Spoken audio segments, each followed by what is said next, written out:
Hey guys, what's up? Scott here, and today I just want to provide a quick update on a change that we've made to the filters and rules when you're bringing leads into your system.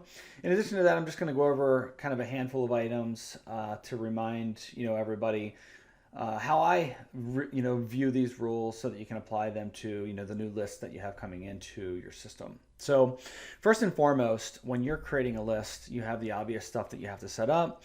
The cost per lead, the category or the vertical, if it's a rev share, how you want to sell the leads or how you want them to leave the system, if there's basic or advanced rules. Is there a sales rep on your team getting credit, or did someone refer this for commissions? But the filters and rules begin here. Now, previously, you would have seen simple scrub, elite scrub, and then level one.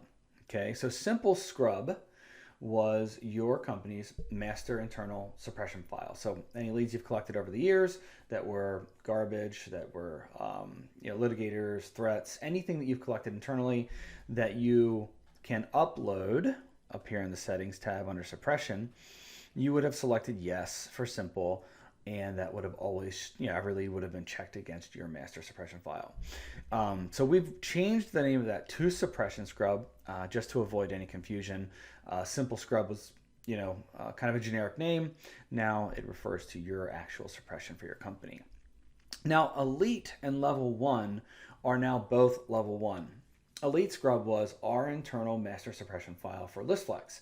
So all of the garbage that we've collected over 10, 11 years from all of our third-party vendors and third-party relationships, threats, litigators, hard bounces, bots, traps, honeypots, everything you can think of, we accumulate that and we give you the ability to have that as an option if you want to clean against it. But what's different is we've combined that as a part of level one. So level one still looks for spam traps. However, all of the garbage that we've collected over the years is now a part of that filter and that check. Now it's still going to do all of the other things that it did before.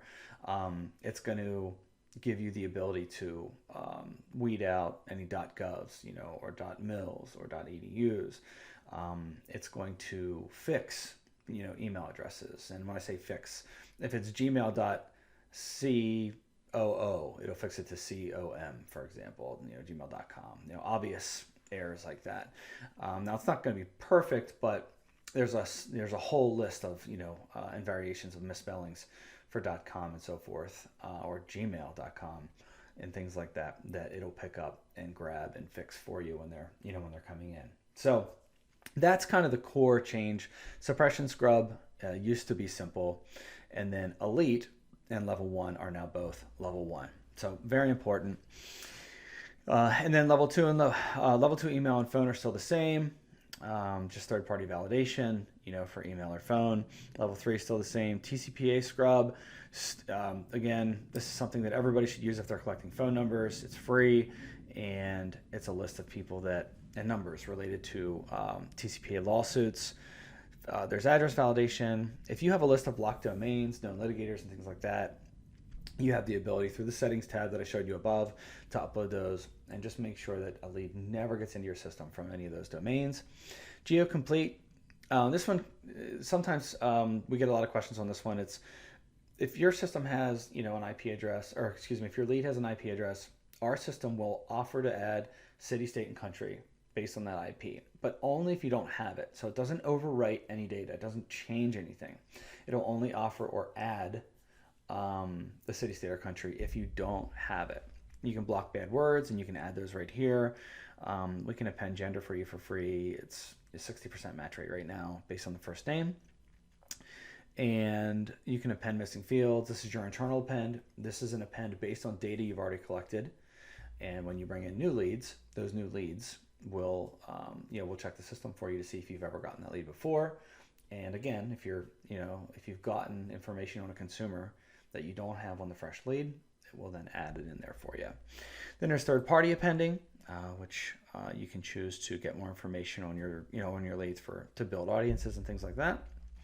Dedupe, pretty obvious, against itself, database, required fields, anything that you select here is required or the lead gets blocked. Countries, the three different ways that leads can leave the system, and then whether or not you want to do a success or fail redirect. A success redirect simply means the lead passed all the filters and all the rules, and if it fails any of the rules above, it gets redirected to another place. More and more cost per lead advertisers are using this so that when a lead fails, any of the above rules, filters, validations, checks, country, whatever, they don't pay for it. The fail redirect kicks in, goes to a non-pixel path, and you save a ton of money. So that is kind of the long or the short overview here of all the filters. But again, just going back to the one major change, simple and elite, you don't see that anymore. Simple is now called suppression because it is your internal suppression, and elite is now a part of level 1. And elite is our internal master suppression of all the garbage we've collected over the years. So this went a little bit longer than I wanted to, but if you have any questions on filters, rules, setup, all of these checks, all of these filters, it all happens in under 1 second. So you run it live on your forms, upload leads, as much as you want, but it'll buzz through all these pretty quick. So if you have any questions, just reach out to our team. Appreciate it. Thanks.